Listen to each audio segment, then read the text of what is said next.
Goizerokoaren lehenengo orduan jarraitzen dugu eta aurkezpenean esan bezala gaurkoan gurean eta ostegunero bezalaxe sustatuko lagunak ditugu. Irrati bidez entzungai eta Twitch bidez ikusgai sustatuko kanalean. Eta sustatu.eusen partekatzen dituzten albistetxo batzuk aukeratzen ditugu eta hementxe gurean kontatzen ditugu.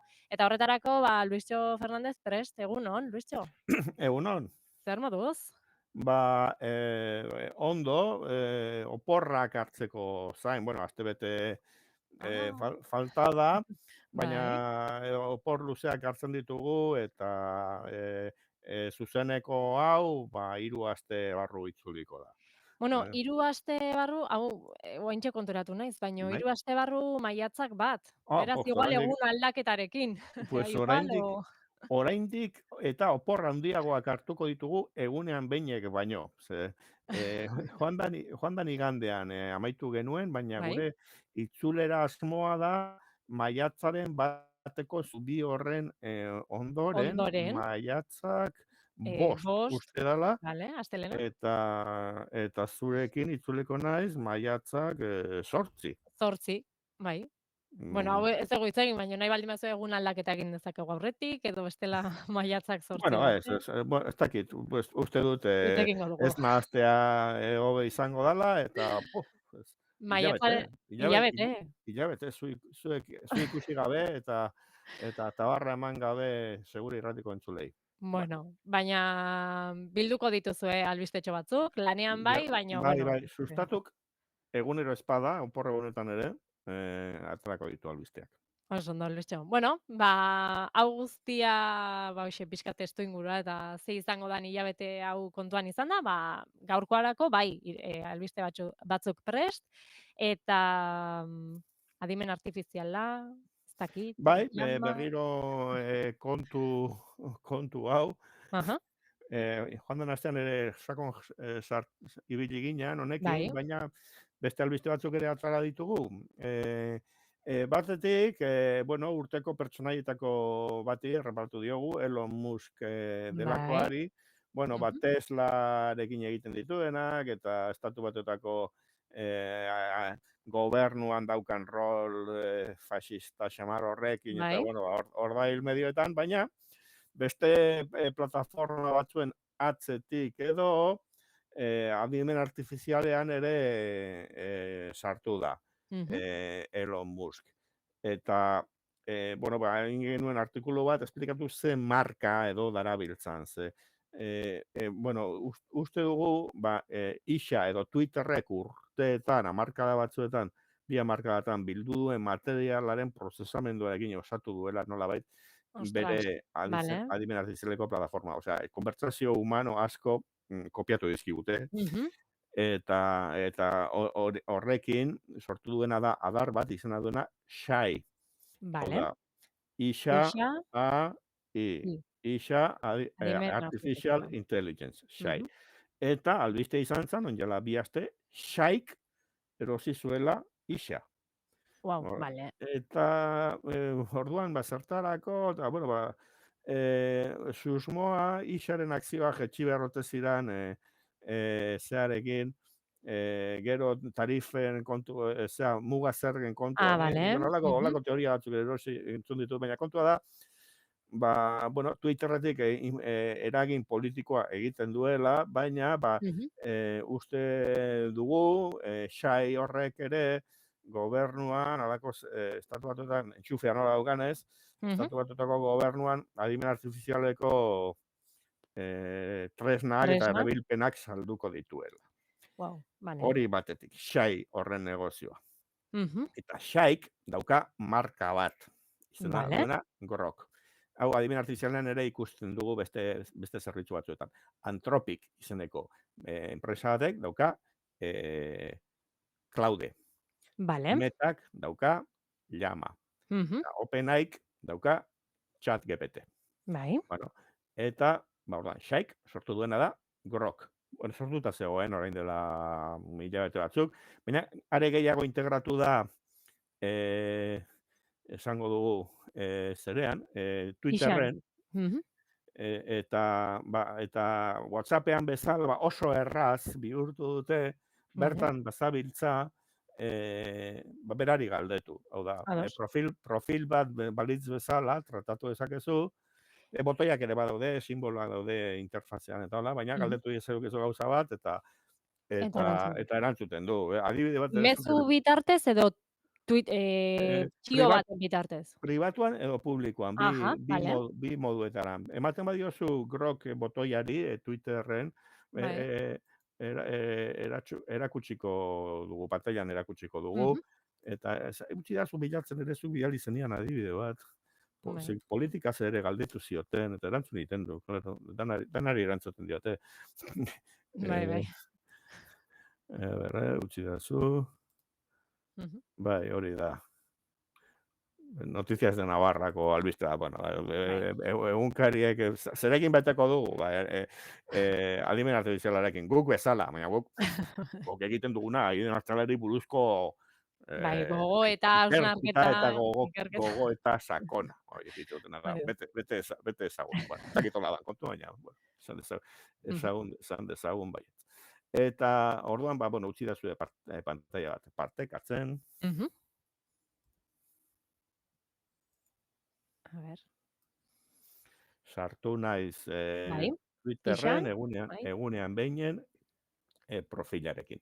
Eta hemen nahi naiz nabarmentzen grok izeneko zera, eta simbolo horrekin, eta orduan hemen sartzen banaiz, galdetu diezaioket, eta ingo dugu proba, marraztu mesedez, bandera bat, herrialde,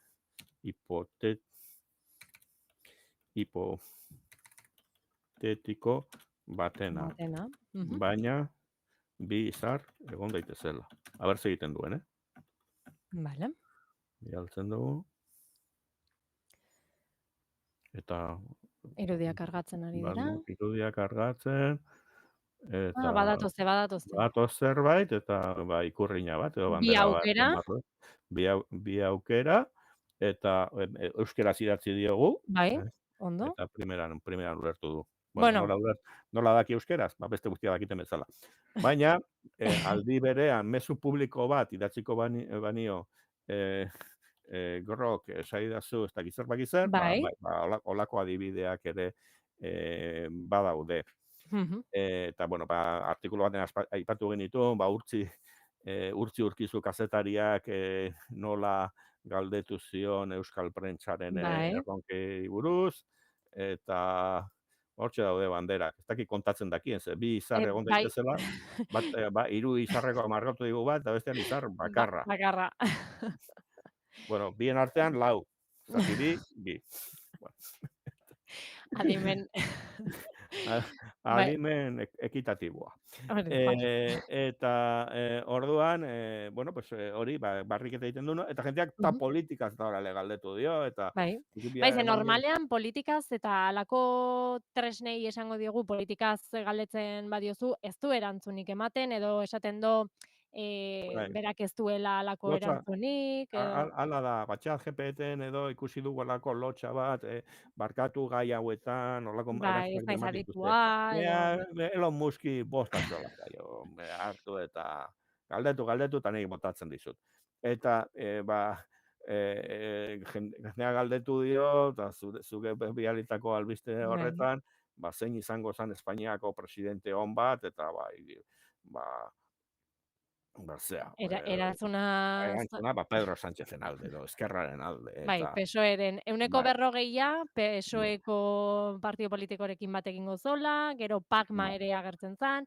Balago, ikuspegi progresista bat balu bezala. Batzuk esaten zuten, Elon Muskeri alako erantzunak ezakit asko gustauko zitzaizkio. Berdin dio. Hori da. Fikzio bat besterik ez da. Euskarari buruz ere galdetu zion, bat Euskara eta gaztelania ezin dago zapaldu. Zapaldu hau Euskara, ze bat eta beste, eta holako diskurtso batzuk artikuluan aipatuta daude. Gero ere, beste gauz bat ere izan daiteke, ze nola, dana dakite guri buruz, hau da, gure mugikorran dagoen guztia, esango dugu, olakako txartean, kontrolatuta dagoen edo, ematen duten erantzun hori ere, bide batetik edo bestetik egon daitekela, ez? Hau da... Hain zuzen ere, ezagutzen gaituzte. Twitterren esan dugunagatik, eta beraz, gure profila ere faktore bat izango da zer erantzuten digun. Claro. Kazetari Algoritmok eta alako kontuk. hori galdetu duena, igual, igarri dio. Aha, bai. Bera, eta bere lagunen giroa nolakoa da. Balitz, nik zer dakit, beste 13 telebizion box zaleko norbaitek, galdetu balu, igual esango lioke, Abascal primerako aukera izango zala, presidente izateko. Eta hori ere demostratuko dizut, itzuliko naiz Rokeko kontu honetara, eta nola ezagutzen gaituzten, ze bilatuko du nere burua. Vale. Nila joan naiz, baina, bueno, hor nago. Han izan ona naiz. Nire Lucho Goes to Mastodon, profila hor jutzi dut, hemen argazkia jarri dut, zuzeneko argazki bat, eta esaten dut utzi zabortegi hau, eta zoaz Mastodonera. Baina, hemen ere, profilan ere badago Rokeko simboloa ikusten. Bale, bai. Eta klikatzen badugu ze egiten digu, gure profila. Nire inglesez egiten dit.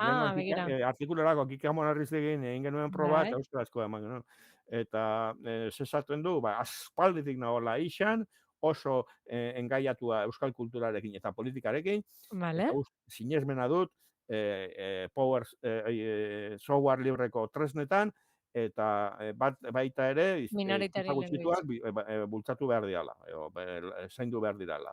Eta umorea eta kritika. Umorea eta kritika egiten dut, aurre eginez mainstream diren narratibei. Eta hizkuntza kontu ez, eta kulturaz, eta errore publikoak zuzenduz, hola parte hartu dut, eta destakatzen du, nire txio bat, esan nuena, Juan aurretik, Alex Sardui proposatuz La Oreja de Van Gogheko kantari izan zedi. Bueno, eta asmatu du, igual bai. Eta zer saldezake Elon Muskek honekin, eta esan dute saltzekotan da hola. Estatu Batuetara bisatua eskatzen baldin baduzu, zure profila tresnek egingo dute. Ostras. Eta nire perfil honetan zerbaiten alde nagoela gehiago esaten du Trumpen kontra nagoena baino. Bai. Baina, nabarmendu banintz, Estatu Batuetako politikan Euskal Herrikoan baino gehiago, nire profila desberdin izango zen. Eta aparte, hemen abisu ematen du 58 mezurekin egin duela profil hau. Ostras. Baina nik bota ditut Twitterrera zenbat. 20.000 urteetan. Orduan, nire profil osoa dakite. Izugarria iruditzen zaitago. Ez dakit txarrera deonerako, baina izugarria. Hortxe gaude. Perfilak osatzen ari dira zure Twitch edo Twitterren arabera? Hemen, Twitterren, eta beste guztietan, zu Instagramer igarrita espazonde bezala. Ni baino, metarekin. Bai, ala da. Eta alaxe gaude, orduan, pertsonaiak daukan, Elon Muskek daukan, profil politikoarekin eta influentzia eragin handiarekin momentu honetan, eta daukan adimen artifiziala ere guzti txarra ez dela, gauzak egiten, ikusi dugu, adi. Beti esaten dugu, baina nora iritsi behar gara, Lertxo? Pues ez dakigu, baina sustatu kontatuko du. Hori da, bai. Aztertu, adimen artifiziala aztertuko dugu. Bai, momentuz ez diogu eskatuko gure profilak ordezka ditzan, etorrelik, hori ere, baina, uste dute, kontatzekoak direla, ezta? Bai. Eta jarraituz, beste albistea, sartu duguna, Llamaren bertsio berri bat, eta proba batzuk egin genitizkion, eta, aurreko proba batzuk ere egin ditugu, eta jarri dugu adibidetzat aizpa eta arreba bereizten ote duen, eta, bueno, llama Batzoi ere lau. kosta egiten zaigu batzutan. Ez posible, zenbat zenide dituzuzuk? Bai, berdin baduzu. Zenide? Bai, izan dut, arreba, aizpa edo anai baduzu. Anai bat. Anai bat. Bueno, ez dugu galdetuko. Aproba bat egin genezaken, baina asmatuko, bueno, hartu eta ingo du. Hemen gaude, adibin artifizialeko baliabideak xautzeko. Eta... Gu proban gartu ditugu. Bueno, zue gehiago. Norbaite gastatzen du dirua. Aurrekon, hori ere, oain hasi die konparatzen, zenbat kutsatzen dugun adimen artifiziala kontsultatzen. Ez dugu esango, itxiko digute gauza hau. Bueno, llama lau eren konsultatzeko tresna bat da, bertsio garatuena ez omen dago oraindik metaren zerbitzuetan, ez da adibidez WhatsAppean dagoena, hori ikusi genuen ere, nola WhatsAppak badakien euskeraz, baina zentsuratzen duen, eta, bueno, pues hemen, ez? Eta, Bai, begiratzen nintzen WhatsAppeko bertsioa 3.2 da. Lau aipatu dugu. Vale. Anaitzek nola du izena zure anaiak? Ander. Anaitzek anaia dauka. Ander. Zer da anaitze Anderrentzat? Neba. Neba ez, hori bizkaira zauten. Arreba. Edo ez, errez jarriko diogu. Bai. A ber, zer erantzuten duen. Badoa. Pixkak gorago ez dugu ikusten erantzuna. Hori da, galdera polita, anaitzek anaia dauka. Ander, beraz, anaitz mundila da. Claro. Anaitze... Ez naiz existitzen, Luistxo. Anderrentzat anaia da ere. Arreba ez da, aizpa ere ez. Anaitz, ez du deklinabidea bereizten. Claro. Erantzun dizeok, bai, hementxe. Gaizki ulertu duzu. Deklinabideagatik. Anaitze du izena gure protagonistak.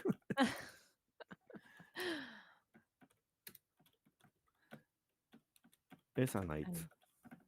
Orduan zer. Kiston trilla idazten du, erantzuten du. Bai, irakurtzen nahi nintzen. Berriketako gogoa daukan, uste dugu txat egitera zuzendutako.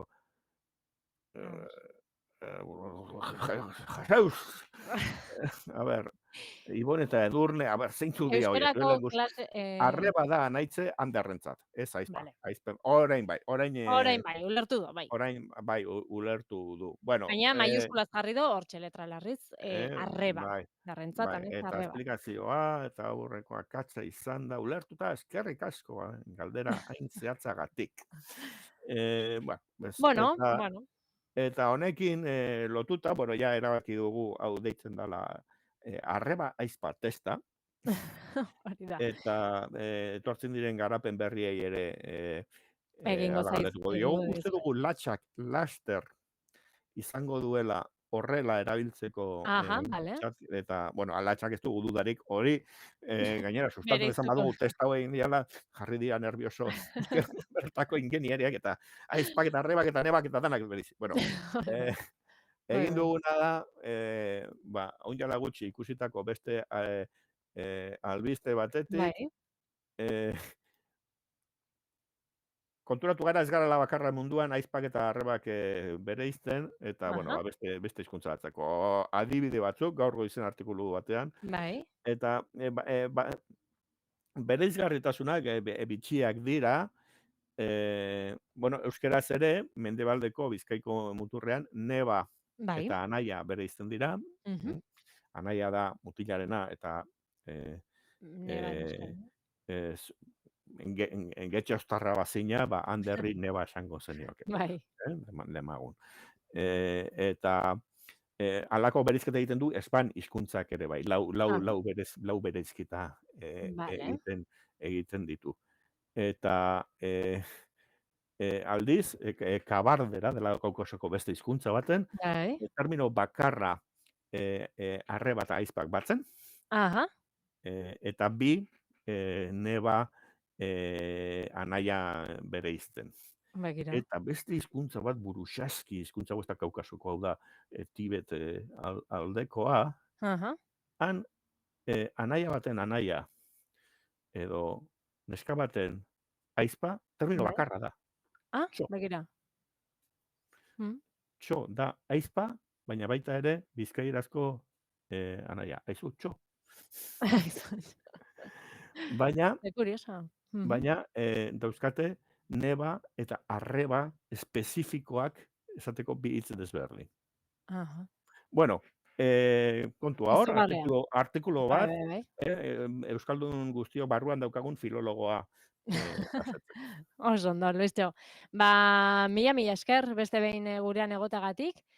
Eta hemendik hilabetera bat arte.